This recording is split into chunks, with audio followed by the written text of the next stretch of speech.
नमस्कार मु मोनालिसा स्वागत करुछि आपण माननकु आम कृषिर एक सुंदर अध्याय को एबेकार समय रे धान चाष रे चकड़ा पोक आज्ञा आम चाषी मानकर मुंड व्यथार कारण साजिछि किंबा आम चाषी कुल पई यह एक मुख्य समस्या।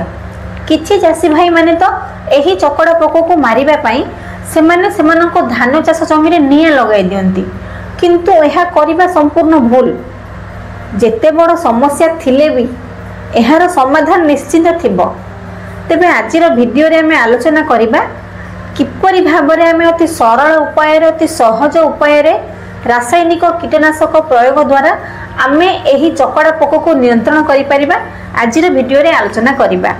जदि आपण माने आम कृषि यूट्यूब चैनल रे नुआ दया करी आम कृषि यूट्यूब चैनल को सब्सक्राइब करिवे, बेल आइकन को प्रेस करिवे, जहा द्वारा आम कृषि रो जे प्रथम वीडियोटी आगे बना हबो सेटा आपण मानक पाखक आगे नोटिफिकेशन जीवो, जहा द्वारा आपण जानि परिबे किबा आगुर सतर्क हेई परिबे आमे किपरि भाबरे एही चकड़ा पोक को नियंत्रण करि परिबा।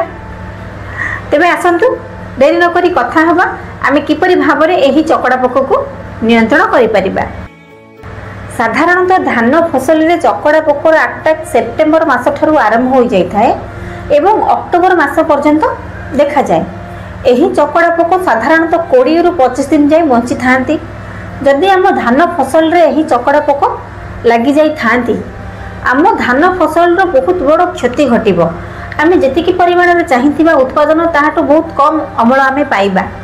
प्रथमे तो आमे किपरि भाबे जानिबा एही चकड़ा पोक आम धान फसल रे लागि चंती कि नाही।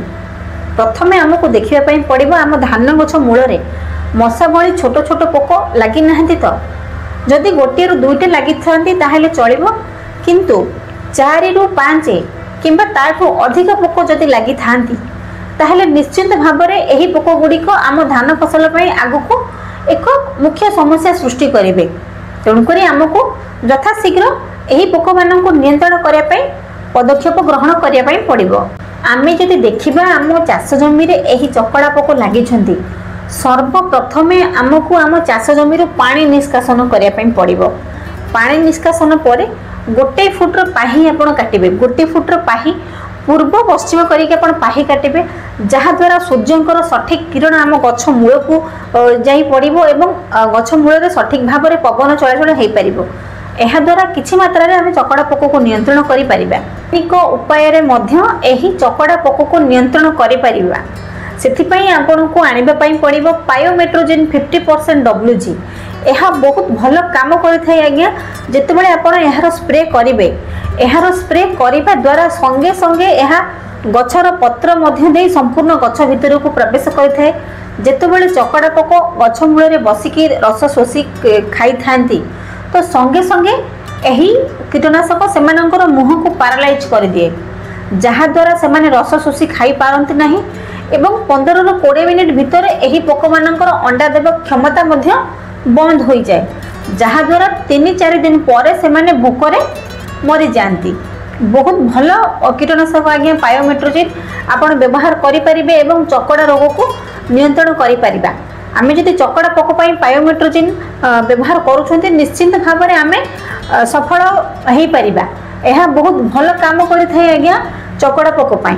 जदि आपण 1 एकर पिछा आपण पायोमेट्रोजिन पके पई चाहुचंती ताहेले 120 ग्राम आपण को आवश्यक पड़िबो पायोमेट्रोजिन।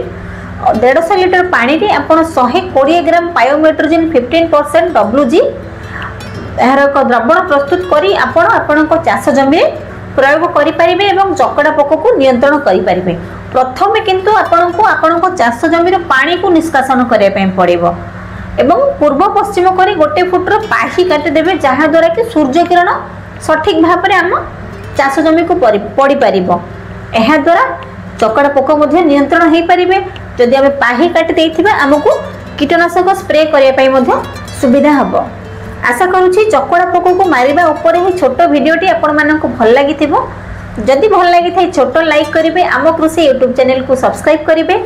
रहिली नमस्कार मु मोनालिसा। देखा हबो आपण माननक सहित आम कृषि रो एक सुंदर वीडियो रे।